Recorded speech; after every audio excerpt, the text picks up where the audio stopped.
Today, we're in for quite a treat as we listen and learn from today's guest speaker. During his business career, he worked for IBM in a number of different capacities, ranging from programmer to systems analyst to marketing and to project management. Today here at the booth, we're really grateful to have both he and his wife Julie as dedicated members, volunteers, and docents. In the mid-1990s, he began collecting Zuni fetishes and in 2003 made a trip to the Zuni Pueblo in New Mexico to learn more about their history and to add to the collection. Since that time, he's continued to work on adding to the collection. And to quote our director, Seth Hopkins, this is the only art collection that we're aware of that could ever be brought to the booth in a shoebox.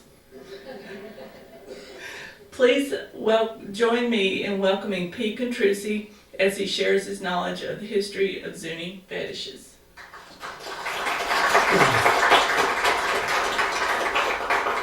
Thank you, Lisa, and welcome all members, staff, guests, volunteers. I'm glad to be here. It's truly my honor to speak from this stage. What I'm going to talk about today is Zuni fetish carvings. And the first thing we have to do is define the term. What is a fetish carving? A lot of times you'll ask people, what do you collect? I collect fetish carvings, and they kind of look at you funny and they back off a little bit. Just ask Spencer. He's still kidding me about it. So we're going to define what are fetish carvings in the context in which we use that term. And we're going to talk about who are the Zuni and where do they come from and what is their culture. And then how and why I started collecting. And then I'm going to show you my collection. Like I said, I brought the entire collection. It fits in a box like this. It's 30 pieces. Most of it was bubble wrap because they're very, very small. And the first time I ran through this presentation to see these tiny little things projected up on this gigantic screen was really a treat. Let's talk about the origin of the word fetish. It was initially came into the language in 1757 by a French scientist, Charles de Brosses, and he was studying African religions. And he wanted a term that would describe the man-made objects of these African religions that were given supernatural powers by the believers. These supernatural powers could be over others, or change the course of events for good or evil, or connect one to the spirit world. This is a term that he used to apply this to the study of religions, and fetishes, using this definition, abound in many regions and cultures. Just a couple of examples. The Buddhist prayer wheel. The prayer wheel itself is a fetish of sort. The Catholic rosary is a fetish in these terms. There are other things that aren't religious. The horseshoe. If you own a horseshoe, it brings you good luck. It has a supernatural power to attract good luck. The four-leaf clover, even though it's not man-made, found in nature, can also bring you good luck. Over the years, some other people applied uses to this. First was Karl Marx in the late 1800s to describe capitalism and its obsession with materialism in his view. In the early 1900s, Sigmund Freud put a different context on it, and that's why Spencer looked at me so funny when I said I collect fetish carvings. But we're going to use this religious concept of a man-made object that has various supernatural powers attributed to it. Well, where are the Zuni? The Zunis are really in an out-of-the-way place. This is a map of the 19 pueblos, plus the Hopi and the Navajo reservation in New Mexico and Arizona. You can see that most of the pueblos are clustered around the Rio Grande. The Zunis are really out there in an area that's far away from everything. And that probably attributes to the ability that they had to preserve their culture. They've been there for at least 1,000 years, if not longer, in the same geographic region. Their water source is the Zuni River. Where I was raised in Ohio, we would call it a creek, but in the West, they call these small streams rivers. And that allowed them to engage in agriculture through irrigation. There's never no gold found on the Zuni reservation, and it's 12 inches of rainfall a year in this part of the world. We had a deficit last year, so we only had 30 inches of rainfall. Normally we have 48. They get 12. It's very, very dry, hostile country. Nevertheless, they've eked out a civilization and a tradition in this area. How do you get there? Well, it's a long ways from anywhere. It's 140 miles from Albuquerque, and it's a good 42 miles southwest of Gallup, New Mexico. And you would go out Interstate 40 to Gallup, come down 602, then go west on Route 53, which turns into Route 61 when you cross the Arizona line. That's how you would get there. And it's a place where you really want to have to go to. You know, we approached it when we visited there from the west because Julie wanted to see, once again, the Painted Desert and the Petrified Forest, which is somewhere over in this area, and so we came at it from the west. Who are the Zunis? Well, they have a website, and if you want to get on this, well, you can just type in Zuni in a Google search or Yahoo search, and it'll give you this website. But it is a reservation. The pueblo describes the village, pueblo being Spanish for village. It's a sovereign, self-governed nation, as all Indian reservations are. It is 724 square miles, about 70% the size of Rhode Island. There are over 10,000 Zunis that are listed on the census. Most of them live in the village of Zuni itself. Another 1,500 or so live in what I'll call the suburbs, called Black Rock, where there was an Indian school established by the Bureau of Indian Affairs sometime in the late 1800s. It is geographically isolated from the other pueblos, and what makes them unique is they're a lot different from the other pueblos. Their language is different. In fact, linguists can't link it to any other Native American language. Their culture and history is somewhat different. One of the theories abound on why those differences was put forward by a University of Washington trained anthropologist, Nancy Yaw Davis. And these anthropologists, I always get a big kick out of them because they come up with all these theories on the sketchiest amount of information. If you want to start a fight, put a group of them in a room and ask them when the first people came to this continent. And it'll be a knockdown, drag-out fight as they espouse all their theories, yet unproven. But her theory is that about 1350, Japanese monks traveled across the Pacific looking for the Buddhist Middle Earth. They found the Zuni pueblos, and they settled with the Zunis, and they intermingled cultures and genes. Their evidence for this is supported by language similarities between the Zuni language and Japanese, forensic evidence such as they share a certain dental morphology, certain blood and skeletal morphologies, as well as a particular kidney disease that they share with the Japanese. There are various cultural parallels in symbols and certain festivals that the Zunis have with the Japanese. That's how she espouses this theory. It's not supported by any finds of 13th century Japanese artifacts in the Southwest, nor any DNA testing, which would be the final definitive test, but nobody's going to come up with the money. And if they did, Nancy Davis probably wouldn't be able to sell her book. But that's just my personal opinion. In the Zuni village, it is really a village of artists. There are about 2,000 or so households, about 6,000 people in the Zuni village. Over 90% of them are involved in some form of arts. Jewelry, fetish carvings, pottery, beadwork, and weaving. There are other tribal enterprises that I've listed here that they're also engaged in, but they don't have a casino. Who would want to go way in the hell out to the Zuni thing to gamble when there are so many others a lot closer? Let's talk about their history. Their history for the first tens of thousands of years is pretty much the same as all Native Americans. Somewhere in the past, to 2500 BC, Paleo-Indian period they call it, these were hunter-gatherers. They hunted large animals. Then they evolved into the Archaic period, where they began hunting smaller animals, plants, and the rudiments of agriculture came into being. From 0 to 700 AD, they began clustering in little communities, mostly in pit houses around each community, and they began developing more agriculture as well as subsistence hunting. And 900 to 1300 were a series of Pueblo periods where these pit houses began developing into the multi-story villages we know today. Between 1300 and 1500, there were 6 pueblos established that made up the Zuni community. Then things began to change.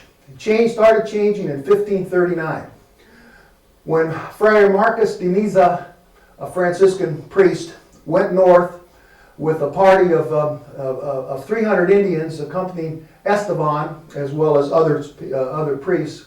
Esteban was his freed Moorish slave, and he sent Esteban and these 300 Indians into the Zuni village to tell them that he was coming and he was going to convert them to a new religion.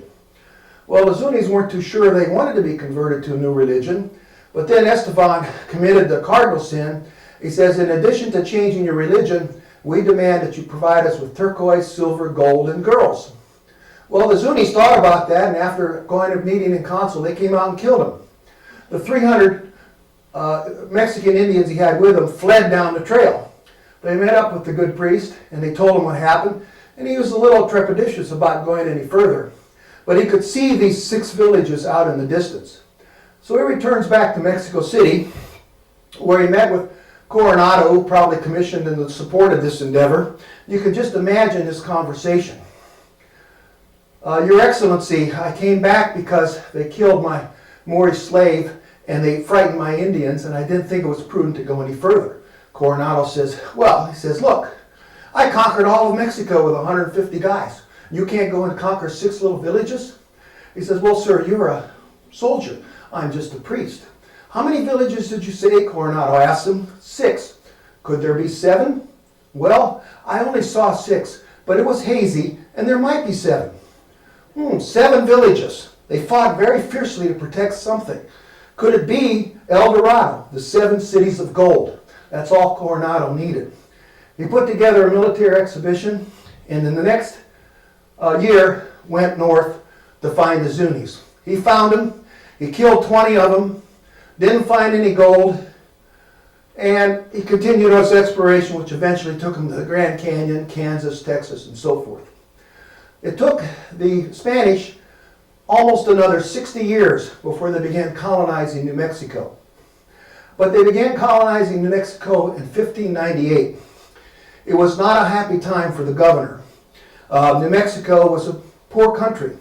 The pueblos, as much as the priests would push them, could not produce enough food and textiles, wool, and so forth to clothe the Spanish population and feed the Spanish population. They were dependent on constant resupply from Mexico. At one point in the festivities, the Mexican government said, we're not going to resupply you anymore, the governor has to pay. This made it pretty tough on the governor. In addition to that, they had constant raids of Apaches and Navajos in the area. And the priests were constantly badgering the governor by the fact that all these Pueblo Indians, not just the Zunis, would accept Christ, would accept baptism, but would continue on their native ways. And this was, just a heresy as far as the priests were concerned. So the governor decided to get these priests off his back. So he arrested about 30 shamans from the various pueblos, hung 3 of them, put the rest of them in prison for about a year. One of those he put in prison was a shaman from the San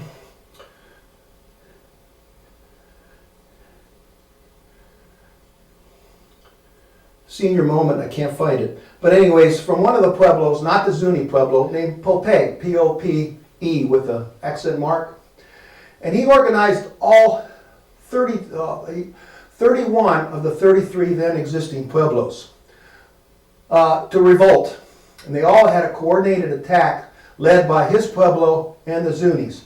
They killed about 500 Spaniards. The remaining 1,500 fled back to Mexico. So pueblos were once again free to practice their religion and carry on their life in their traditional ways. It only lasted about 12 years when a governor, Don Diego de Vargas, came back into New Mexico. There was 4 years of warfare among the pueblos before he could conquer them again. So So at this, the Pueblos, including the Zunis, were conquered, but they really weren't subjugated. They still continued to practice their traditional religious beliefs in secrecy. Between 1693 and 1700, the 6 villages of the Zuni consolidated into one village. Mexican rule, of course, came in 1821.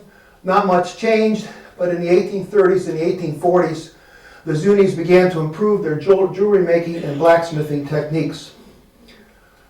Then, after the Mexican War, the Treaty of Guadalupe Hidalgo established New Mexico as a territory and began a series of military and ethnology expeditions. The first was the Sitgreaves expedition. He passed through the Zuni area. He's looking for a southern route to California. And in 1872, the Zunis began using silver in their jewelry making. And in 1873, the Wheeler expedition came into the area. They had Timothy O'Sullivan, a photographer, with them. And I thought this was an intriguing picture of a Zuni water carrier contrasted to the Warren Rollins piece in our Native Peoples Gallery of an Indian water carrier, a Pueblo water carrier. So I just thought it was kind of an interesting contrast.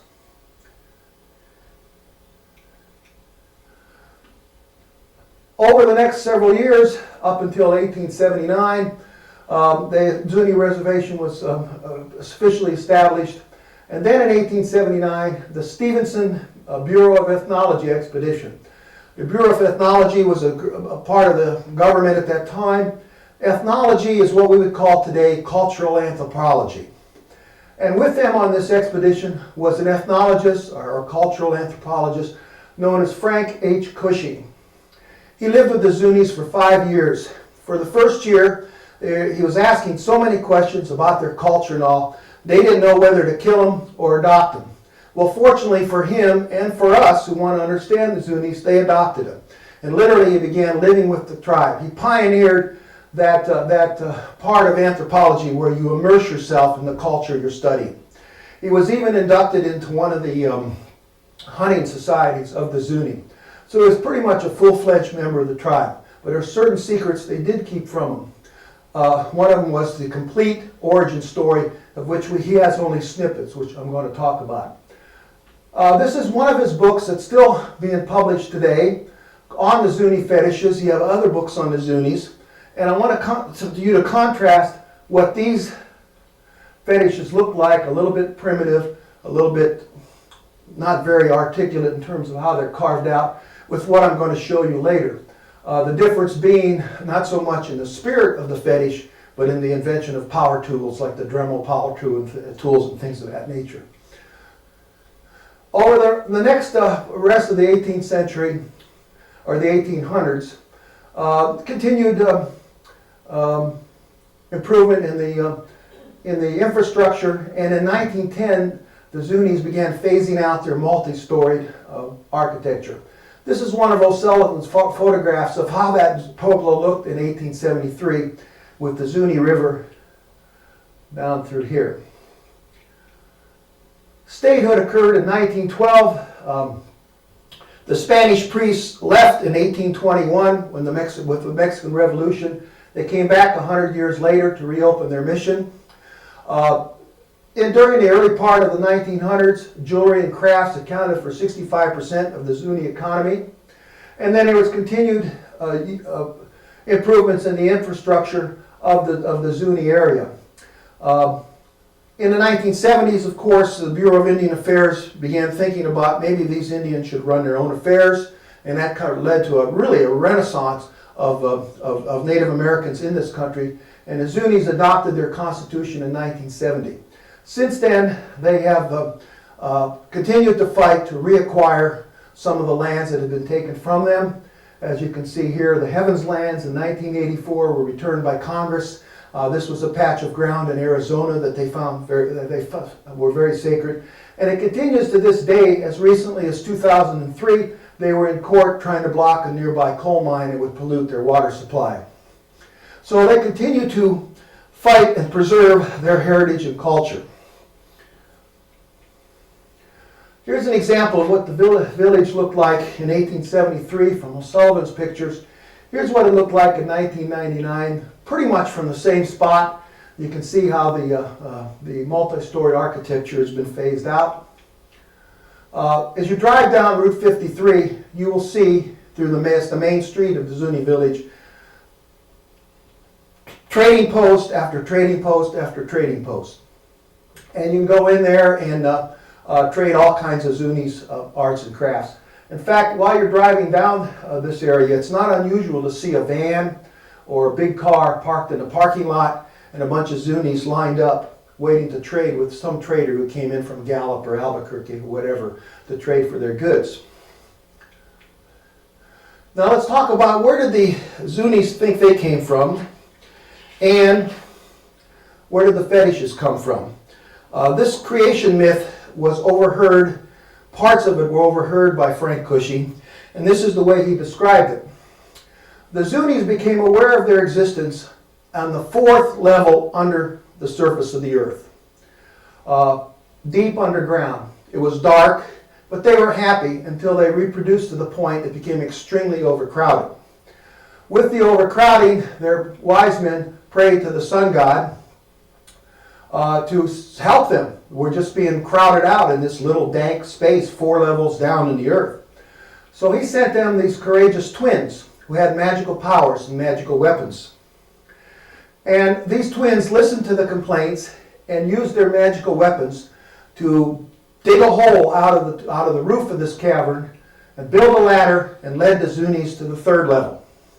And things were just fine on the 3rd level for a while, but then overcrowding occurred again, and they repeated the process, till eventually they emerged on the surface of the earth. On the surface of the earth, it was very damp and muddy. Not only that, but monsters and creatures were roaming about that were devouring the people. So they asked the twins to help them, so they used their magical powers, principally lightning and wind, to dry up the earth, and they used lightning to strike down these monsters and creatures that were devouring the Zuni. When they struck them down with lightning, they went from large creatures and monsters down to small petrifications, small rocks. And when they did this, let me quote from his writings, "To the animals changed to stone, they said, that ye may not be evil unto men, but be a great good unto them. By our magic which change you to stone, your heart shall endure forever within you, and you shall be made to serve instead of devour mankind." In fact, the first animal fetishes were these naturally found rocks that looked like animals.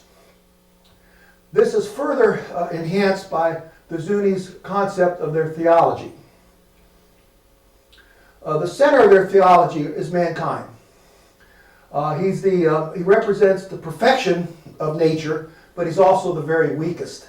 He's completely dependent on his livelihood on the next level of nature, which is animals and plants. These, in turn, are linked to other forces that he doesn't understand very well, such as the weather, lightning, rain, sun, moon, and stars, and so forth. The Zunis believe that all elements on this chart are linked together. They're integrated into one life force, if you will. Being the weakest, he is dependent upon these other elements in this picture, and the relationship between all these elements is determined by their likeness. Man is related to the animal kingdom because they share similar biological functions. They're mortal. However, the animals are unlike man because he has powers that man doesn't have. Mysterious powers such as stealthiness, great strength, speed, the ability to fly.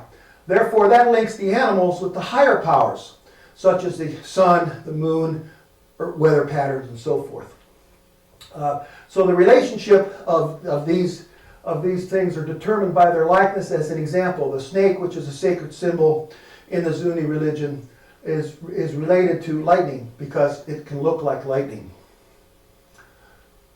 So the fetishes, which really are in this realm here, stand between man and the higher powers. They possess powers that man doesn't have, and they also link them to the higher gods and the higher powers. In a way, they're sort of like saints in certain religions today that link mankind to the deities. I can appreciate these fetishes on 3 different dimensions. The first is an historical or cultural connotation. You can look at them because I feel that, as much as some people collect antique guns or whatever, they feel somehow connected to the past where this was used. So I think these fetishes can connect you to this ancient culture and how it endured for over 1,000 years. As far as religious use, the fetishes I collect have no religious connotation. They have connotation, but there's no religious use of them for the simple reason they have not been blessed by a Zuni priest, and they have not been sanctified in the Zuni ceremony. So they're trade goods. They're produced for the traders to trade to the public. My real love of these fetishes is their artistic appeal and craftsmanship. They are used a variety of material. Every type of stone that you can think of, and semi-precious stone is used in a fetish. Natural things such as shell, bone, and wood are also used. The design and detail of them, and to me, they're just miniature pieces of art that I truly enjoy collecting. There are alleged spiritual properties. This became very popular with people selling fetishes in the 1970s with that whole New Age movement, pyramids and crystals and things of that nature. A lot of the alleged spiritual properties that you'll find in some traders were purely fabricated by that trader. Others do have a connection in Zuni theology.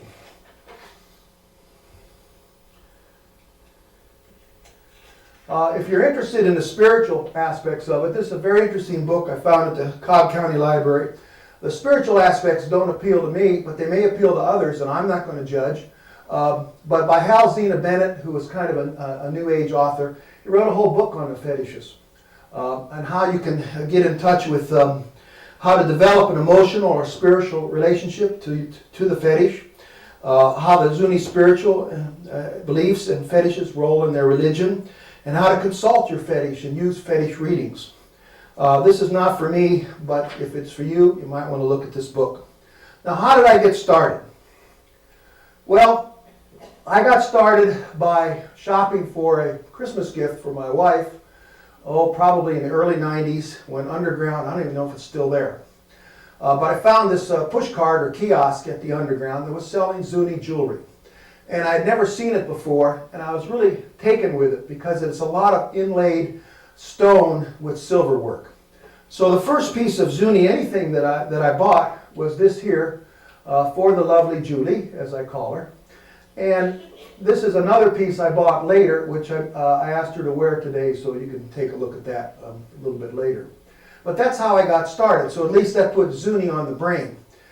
And then later, I was wandering around the Gem and Mineral show at Cobb County, and I ran across a little booth by a couple of women called Heartlines.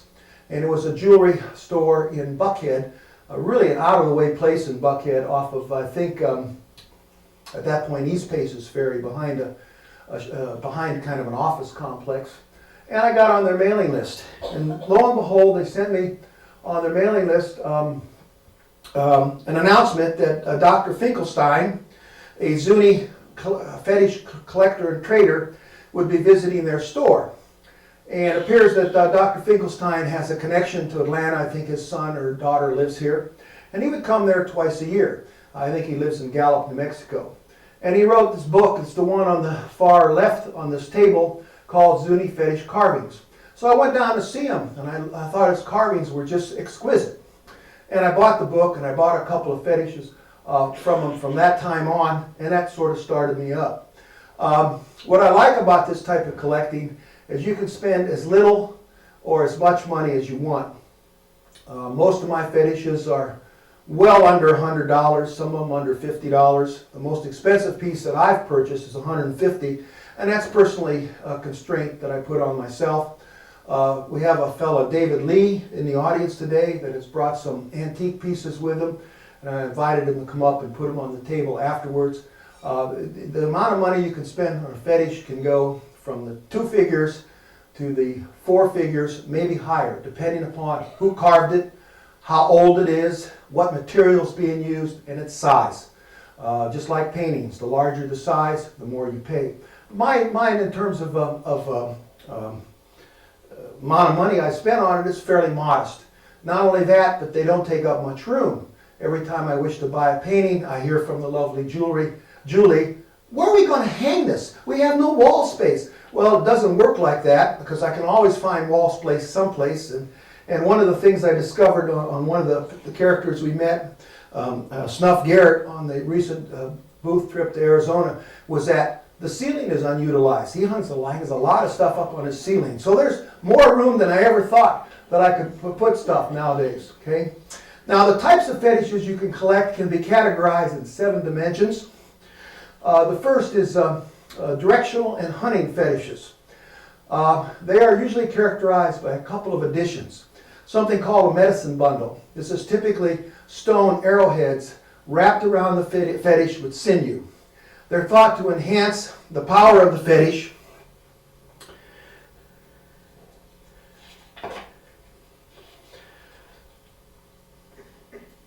In some cases, they're purely ornamental, but believers, they increase the power of the fetish or express gratitude for the power that fetish can give you. The second is heart lines. Heart lines are a line starting at the fetish's mouth and ending in arrowhead. They recall the emergent story where the twins used lightning arrows to turn the fierce animals to stone. It also represents the path connecting the breath of the animal to the life force within. In hunting fetishes, they symbolizes the control that this predator god, this fetish, will have over the prey. Paw Footed Beings such as rabbits, beavers, winged beings, birds and insects, horned and hoofed beings such as buffalo and deer, cold-blooded beings, turtles, snakes, and lizards, marine beings, whales, porpoises, orca, seals. Wait a second. You just told me that this is a desert. How do they have access to these things? Well, traders encourage them to carve these ocean beings because they figure people will buy them. The last is human-like beings such as water carriers and corn maidens. A variety of materials used, from minerals and semi-precious gems, serpentine, marble, turquoise, others to organic matter, mother of pearl, other shells, antlers, fossilized walrus ivory, tusks, bone, amber, coral, wood. The type of material, and sometimes they mix material, goes on endlessly. The styles vary from very traditional styles to very modern styles. It's like most arts and crafts, they evolve over time. And the artist is not going to keep producing the same bobcat. He's going to start making variations on it. Because A, he's creative, and B, I think he gets bored producing the same thing time after time. Now, a word about scale. These are very tiny. In all my photographs of my fetish collection, I'm going to have this rock in there. This was purchased in Idaho. It's supposed to have a Nez Perce design on it. It's about 1.5 inches long. And this will kind of give you a perspective because when they're blown up on the screen, they look gigantic. But look for that rock in each of the pictures, and that's about 1.5 inches long, and it'll kind of put a perspective on what the various, the size of the fetish that we're talking about.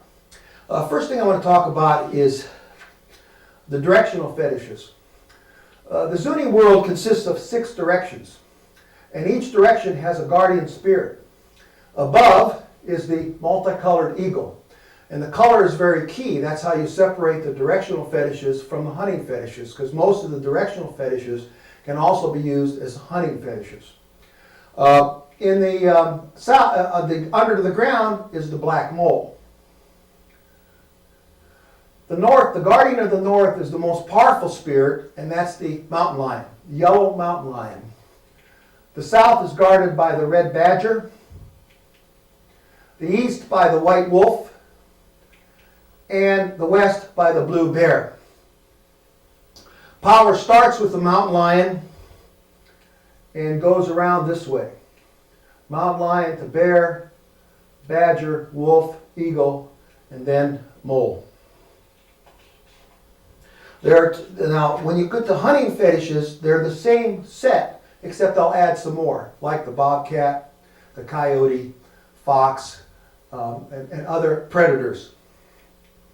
Here's an example of some hunting fetishes. This is a mountain lion with a heart line. I believe this is my most expensive piece. I think it's some form of jadeite material. And it's a traditionally carved piece because the tail is folded over the back. The second is a bear with medicine bundle. This is a close-up of what the medicine bundle looks like. In this case, it's a couple of an arrowhead and a spear point attached to the bear with sinew. This is a more traditional looking bear. You'll see some of the more modern stylized bears in a little bit. And you can see it's a fairly large piece because there's your 1.5 inch scale. So this one is probably 3 inches long overall. Whereas the mountain lion maybe will go to 2.5 inches. Bears are an important fetish animal throughout the Southwest. It is very popular with carvers and collectors alike. I have more bears than anything else before I learned better that there's a lot more things to collect than just bears. This affinity of humans and bears may derive from our similarities. Bears like us can walk upright and do so to challenge humans. Their skeletal structure is similar to ours. They can exhibit a range of emotions and moods, which can be seen in their posture and attitude. The likeness to us makes them powerful mediators between humans and gods because they're like us, but they're unlike us in that they're more powerful and stronger.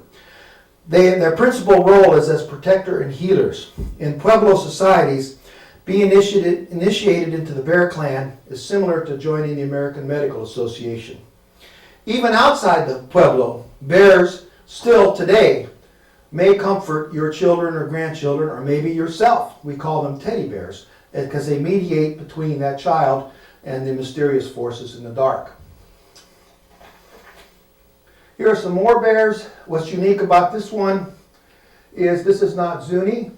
I believe it's Navajo. One of the reasons I can tell, well, it's where I bought it, which was the Taos Pueblo. The second was that it has a medicine bundle of feathers. Feathers are very sacred to the Zuni, and they would not put feathers on a fetish designed for trade goods. This is a fairly large bear out of some kind of a turquoise material with a medicine bundle. And here we have one that's very small and unique, and it has these designs drawn on them. You'll find a lot of fetishes with those designs. I had the word the other day, but I can't remember it. Here's some more bears. This is a bear with half a fish in its mouth. The other half is here. It used to have the whole fish in its mouth, but it didn't survive my then 4-year-old granddaughter's handling. But it was okay with me because she's real cute. Here's really a superb example of a standing bear with a whole fish in his mouth. And notice the texture. I mean, it's very tiny, as you can see. Notice the texture on the fur. This is the other hunting fetish badger with a medicine bundle. The badger is important in Zuni mythology because its digging capability might have been one of the things that helped the Zunis emerge from that 4th level, digging their way all the way up to the surface of the earth. It is also very fierce. It's relatively small, but it's a tenacious predator, and has attacked and prevailed over larger animals. Thus, it can be counted on in a tight situation to display boldness and perseverance. And these are some of the attributes that the warrior might like to adopt. Here's a pair of wolves. Wolves are intelligent, curious, social, and savage. The wolf brings power to war, curing, and hunting. Its communal life and ability to cooperate with other members of the pack make it particularly successful against large prey and herds. If you can't, if you're not going to go out and hunt as a lone wolf, you'll probably starve to death. So it's important you work together as a community. Mated pairs stay together for life, and both the alpha male and the alpha female take an active role in raising pups. This example shows them bound together with a medicine bundle. It would make a nice gift to newlyweds because they invoke an example of strong family bonds. Here's a couple of other predators. Well, let me go back for just 1 second. I know they're wolves because their tails are pointed down. That's how you tell the difference between a wolf and a coyote. Here's a wildcat. I love the expression on this wildcat. It's done in Picasso marble with his turquoise eyes. Also another predator that has an affinity towards the mountain goat. mountain sheep. Here's a coyote done in a very traditional Zuni style with medicine bundle. I could tell it's a coyote because it has its tail up in the air. Most of the coyotes you'll find in the shops today are that Disney pose of the coyote from Pecos Bill howling at the moon. So this is a very traditional type of coyote. I don't have one of those in my collection yet. Here are some Paw Footed Beings. Here's the tiniest one in the collection. It's a beaver. Here's his older brother. Here's a rabbit. Again with Picasso marble with the turquoise eyes. There are others that I don't have in the collection that you can read. There are winged beings.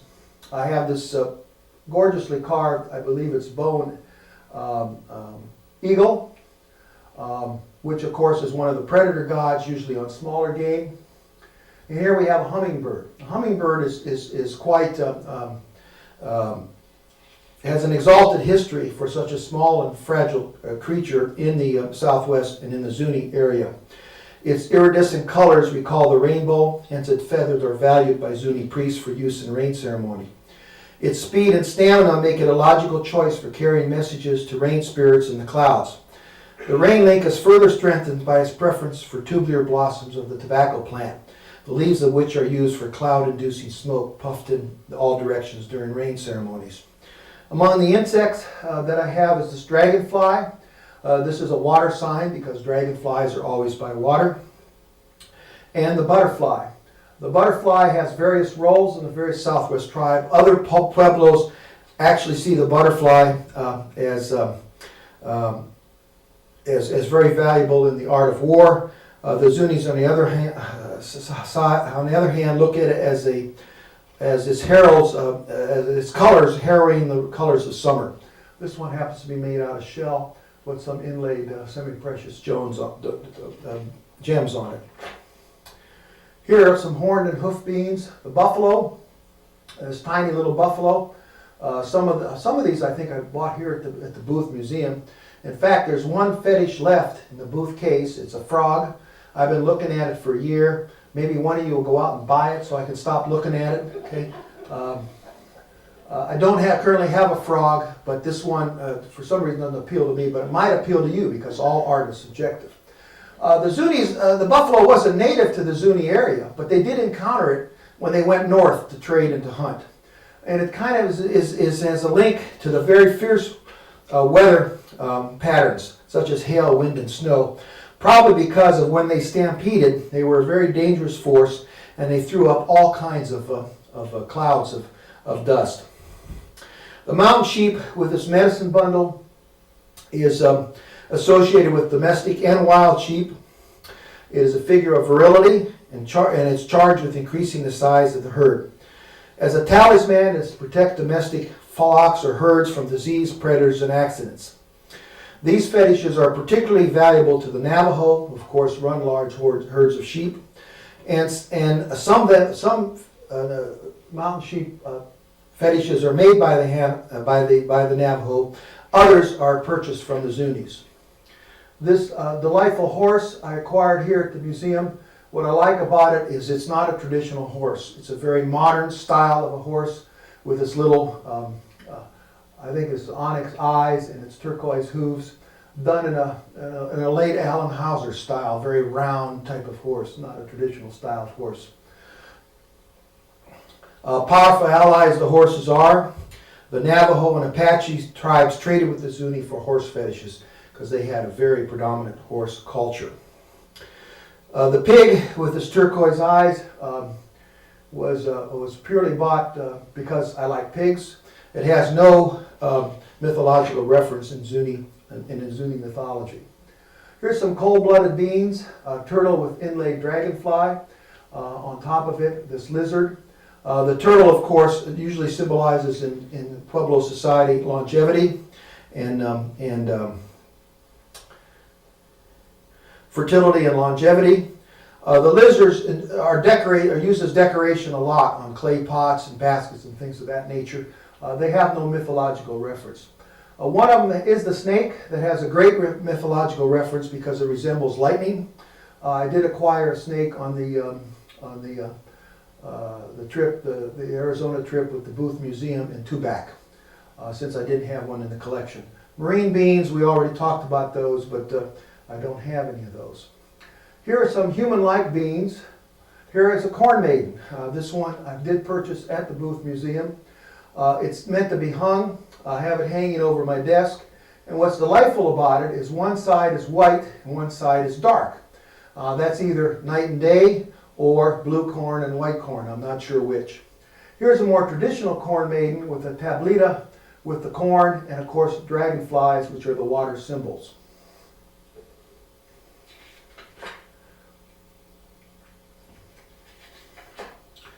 Another variation is fetish necklaces. These are two from my wife's collection of fetish necklaces. These typically have small fetishes strung with maybe beads or other items like this. This is purely done for the trade. And here's some close-up of the detail. Some of these are absolutely gorgeous. There was a woman here a while back at one of our talks, and this thing had just like 3 strands, and they're just very exquisite stuff. This gets up in the big bucks here when you start talking about some of these fetishes. Not these necessarily, but some of the other fetish necklaces. Now, as I mentioned, these are not Howard Terpening paintings costing millions of dollars. But there's so many of them out there, and they're relatively inexpensive, you might as well try to get the right thing. So let's talk about some identification and fakes. This is one that I acquired probably in Santa Fe. It's ceramic. It's a beautiful bear. It has great design on it, but it's ceramic material, and clearly it's made by a potter, not by a Zuni craftsman. A lot of stuff is made in Mexico and in Asia, very small animal carvings. This is a javelina that I purchased in Mexico, and this is a bear that I believe I purchased in Alaska. And a lot of times you get into this for a while, you read a couple of books, you can tell just by looking at the piece as to whether its origin is Zuni, another Pueblo, or someplace completely foreign. Best way to know that you're truly getting a Zuni fetish is to know your dealer, and he will write on the receipt who the artist is and what the material is. Or he may give you a card. This is a card given by the Zuni Craftsmen's Cooperative that said the Picasso marble bobcat, that's the material, and the craftsperson was Wilfred Chamo. And I believe there's a whole family of Chamas that produce these Zuni fetishes. Well, that's pretty much my story. Finished almost on time. I've brought my entire collection, and David Lee has brought a few of his antique pieces and others to share with us, and he'll bring those down afterwards. But this is my entire collection. Like I said, it fits in a shoebox. And after we're finished here, you're certainly welcome to come down and peruse these books. A couple other things. I've added 3 pieces to this collection from the Tubac trip and Tucson trip. One of them is the snake that I purchased in Tubac at the Cloud Dancer Gallery. And the other 2 is this exquisite wood duck made out of shell, Picasso marble, and pipestone. There's an owl here that I didn't have in my collection. Also from, both these were purchased at Gray Wolf Gallery. And the nice thing about the purchase is that a lot of times you'll go into these various traders and they have all these fetishes just thrown in a case. There's no order to them, they're just there. So if you're a dedicated collector, you got to stare at it, stare at it, stare at it to figure it is if there's anything in there that you want. This particular gallery, Gray Wolf Traders in Tucson, he had the Tubac, no, it was in Tucson. He had the most beautiful display of fetishes I'd ever seen. They were all labeled, they were on sand, little sandstone, so they stood out. And I did purchase these 2 pieces from him. And he had this book on the counter, Zuni Fetishes and Carvings. And he says, do you have that book? I said, yes, I do. He says, well, bring it in with you next time, I'll sign it. So I bought these fetishes from the guy that wrote the book. And I thought that was kind of neat. So that's all I have, and I'll entertain any questions. And you're certainly welcome to come down and take a closer look at these. I even brought one of these, which I find me using more often now. So thank you.